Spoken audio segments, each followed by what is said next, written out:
Hi guys, this is Dawn with Furtastic Friends, and today I'm coming to you with another recipe. Today, I have a sweet tooth. So I decided to browse Pinterest to see if I could find something that I already have the ingredients in my pantry for. So I'm going to make my version of Black Forest poke cake. Yep, so I already had a dark chocolate cake mix, and I have 1¼ cups of milk, half a cup of butter. I just took a container of Cool Whip out of the freezer. I have 4 eggs, a small box of instant Jell-O pudding that I'll be putting in with the cake mix. I had 2 cans of cherry pie filling, and that's what we're going to use. So I'm going to throw this stuff together and see if I can make a Black Forest cherry poke cake. So let's get started. Okay guys, the first thing I'm going to do is I'm going to take my cherry pie filling and I'm going to throw it in my food processor, which means I need my can opener. So I'm going to go ahead and get those opened. I'm just winging this, guys, because I've never made this before and I'm just doing this on the fly, so I'm hoping it's going to work.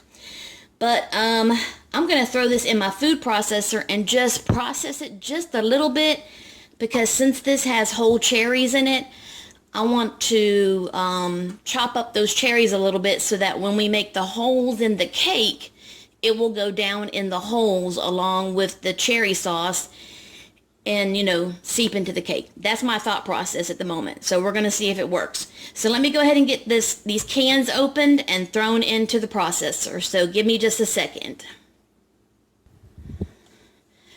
Okay guys, I've got both cans in. And all I want to do is just process it just enough to chop up some of the cherries. I mean, not purify it, but just chop it up enough to where some of the cherries will get down inside the cake.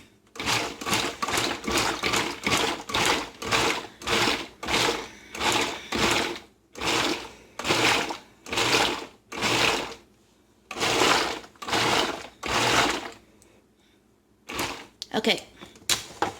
Yep.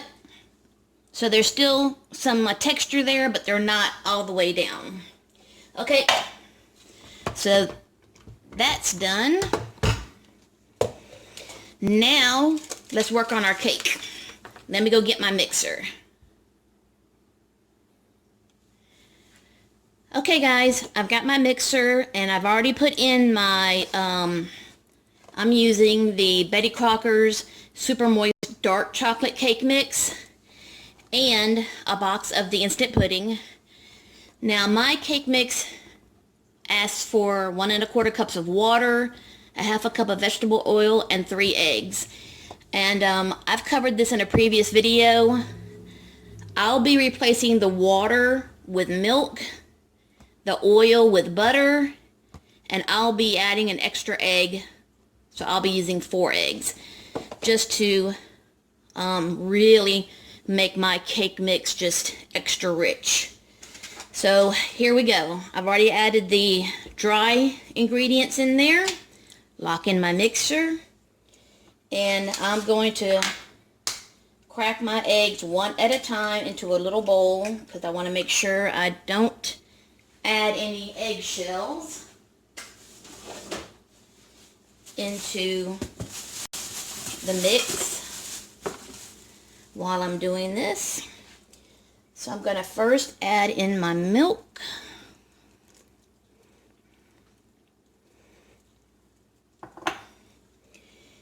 And I'm going to start this on low. I'm also going to add in my butter. I'm going to add in my first egg.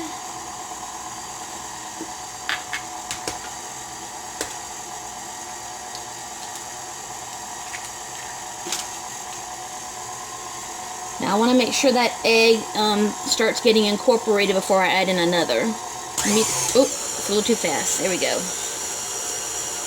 Okay, that's good. Now I can add in the next one.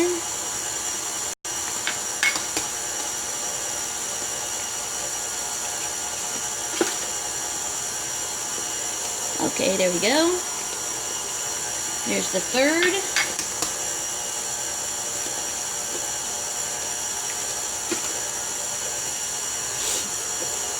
Okay. And then there's the fourth.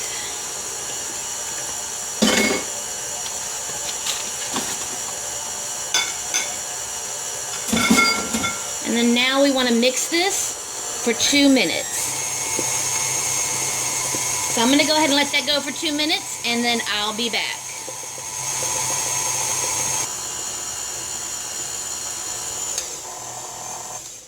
Okay, guys, our 2 minutes is up, and I'll lock it.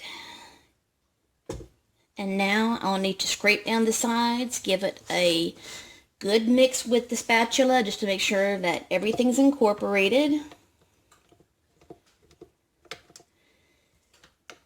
Ooh, God, this smells so chocolatey.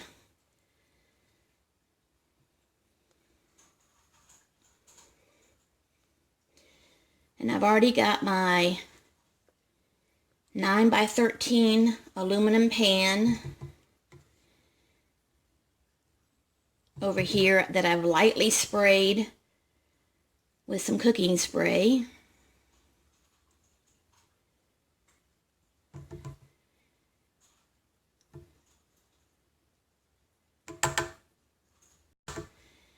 I really need my baby spatula for this.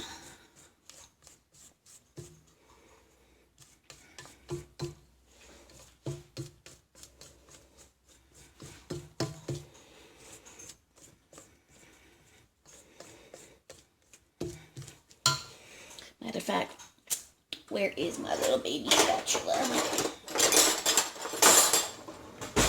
Here we go.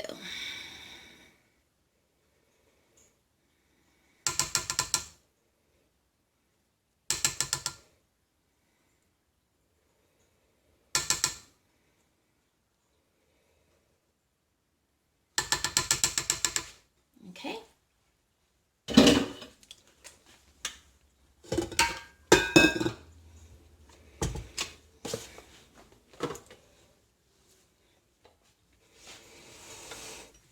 Oh, now if I could just move that out of the way, that thing is heavy.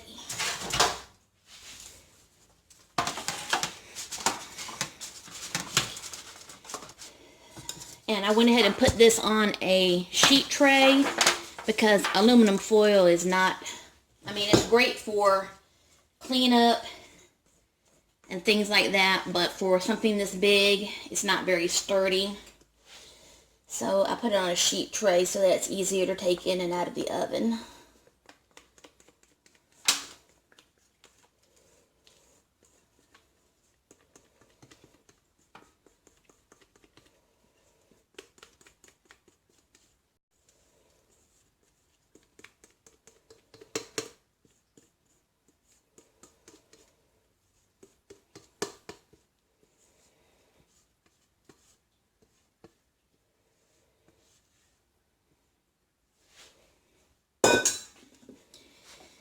Okay, and now we're just going to spread this out.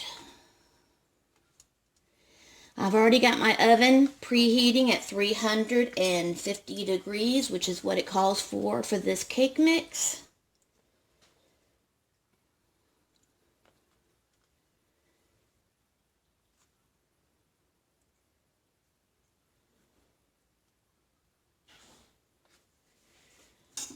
And where's my baby spatula?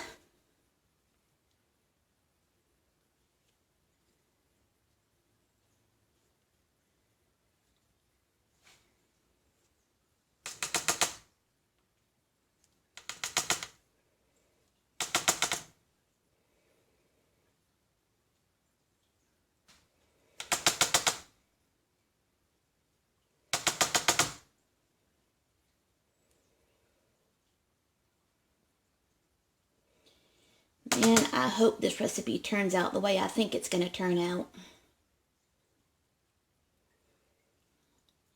And I'll be sharing this with my friends with the dogs, Lynn and Randy. Because Miss Dawn can't eat a whole cake like this.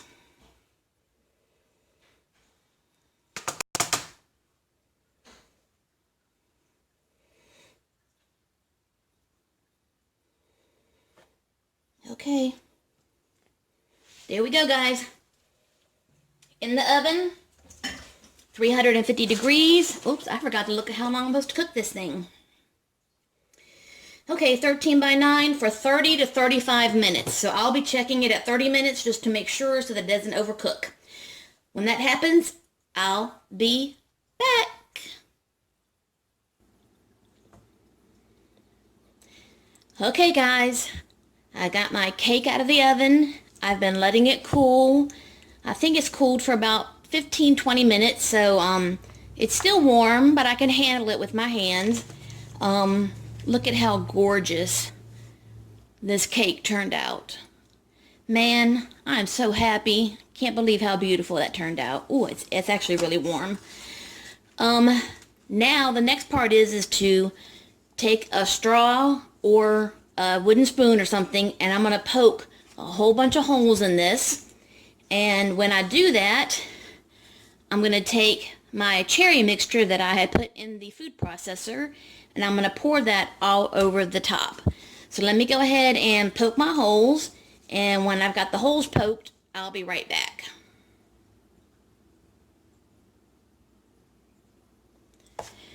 Okay, guys, I punched a bunch of holes in my cake, and now I just need to open up the cherry filling.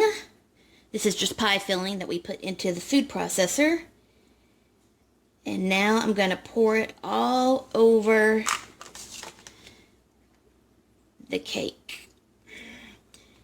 And I'm going to push this into the holes. Now you see why I wanted to put it in the food processor. I want to hopefully get some of it into these holes.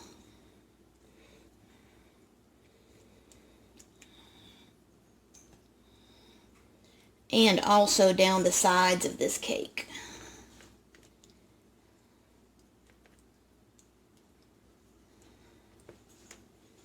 So I'm going to pull the pan away from the side of the cake and let some of this go down the sides.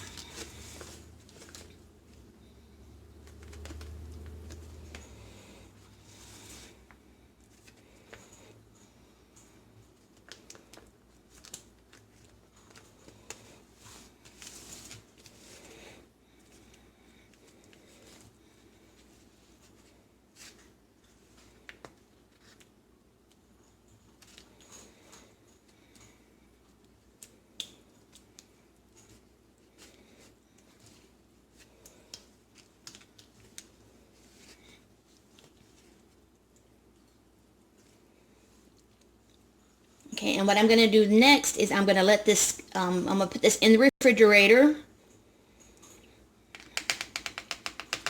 and let it continue to soak on its own.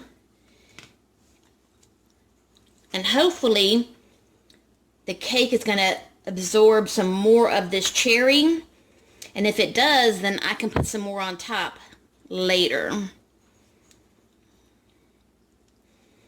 And then the last step will be to put on some Cool Whip. So I'm going to go ahead and cover this with some foil and put it in the fridge for a couple hours and then come back and hopefully finish this up. So let's do that and I will be back. Hi guys, this is Dawn. And my cake has been refrigerated, and now I need to put on the whipped topping. The only problem I have is that the cake is really full. So what I'm going to need to do is I'm going to need to remove the cake from the pan and put it into another pan that has a lid that is raised up so that I can accomplish putting the Cool Whip on top. Because if I put foil on top of this, the foil already touches the cherry filling. There's no room for the Cool Whip. So I need to transfer this to another pan, which is fine because I'm sharing this with my friends anyways. So I'll go ahead and divide this and keep some for me and give them the rest. And then I'll put the Cool Whip on top. So let me do that and I'll come back. Thanks. Okay guys, I divided the cake up into two 8x8 pans with a lid that could be able to not smush the whipped cream on top.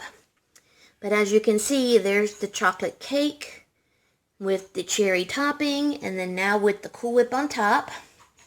I'm going to put this back in the refrigerator. Now the other one is completely full. That's the one that's going home to my friends. This is the one I'm keeping, so that's why it's not all the way full. It's a smaller piece. But when I go to cut me a slice for dessert after dinner, I will show you the plated presentation. So that will show you that in just a little bit. Thanks, guys.